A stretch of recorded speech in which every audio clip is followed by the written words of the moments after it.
Kasus pengancaman yang dilakukan keponakan kepada pamannya sendiri di Kuta berakhir damai. Tersangka akhirnya bisa menghirup udara bebas setelah pihak Kejari Badung memutuskan menghentikan kasus tersebut atau restoratif justice karena kedua belah pihak telah sepakat berdamai.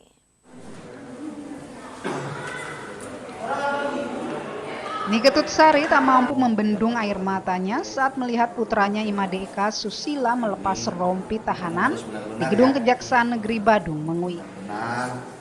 Perempuan setengah baya ini lega karena anaknya akhirnya bebas setelah 2 bulan menjalani tahanan di Polsek Kute. Selama masa tahanan, Sari mengaku hanya bisa bertemu sang anak saat membawakan makanan. Ia berharap putranya tak lagi melakukan tindakan melanggar hukum dan mau memperbaiki diri. Berkeluarga itu harus damai. Supaya masalah ini tidak terulang lagi, biar dia bisa berubah. Gitu. Ya. Akhirnya kerinduannya bisa gini Bu ya. Berapa lama pisah sama anak? Ada 2 bulan. 2 bulan lebih. Ada 2 bulan.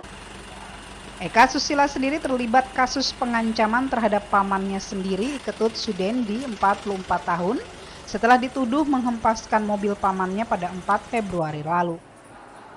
Menggunakan senjata tajam, laki-laki usia 32 tahun ini diketahui melakukan pengancaman dengan merobek ban mobil milik pamannya hingga dilaporkan ke polisi.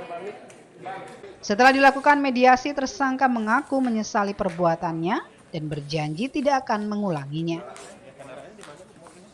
Ketika manusia mengeluarkan air mata, itu berarti permohonan maaf yang sangat tulus, jauh dari lubuk hati yang paling dalam.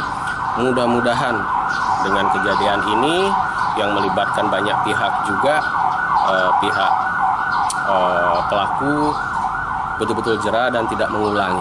Ini harapan bersama. Jaksa menghentikan kasus pengancaman ini setelah korban dan tersangka yang tinggal satu rumah sepakat berdamai. Kepala Seksi Tindak Pidana Umum Kejari Badung, Igede Gatot Haryawan menegaskan, restoratif justice diputuskan karena kasus ini tidak layak untuk diajukan ke persidangan. Namun ia menegaskan bahwa putusan restoratif justice hanya dapat diberikan sekali saja.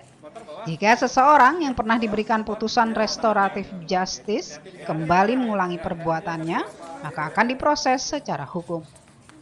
Sehingga apabila hal tersebut kita lanjutkan terus sampai ke persidangan, dikhawatirkan hubungan keluarga antar paman dan keponakan ini akan semakin tidak baik untuk kedepannya. Nah, dengan adanya restoratif justice ini, sekarang hubungan antara paman dan keponakan ini sudah kembali seperti sedia kala dan antara pelaku dan korban ini sudah saling memaafkan. Sejak Januari hingga April 2022 ini, pihak Kejari Badung telah menangani 2 kasus yang berujung restoratif justice. Dari Denpasar, Wiradana iNews melaporkan.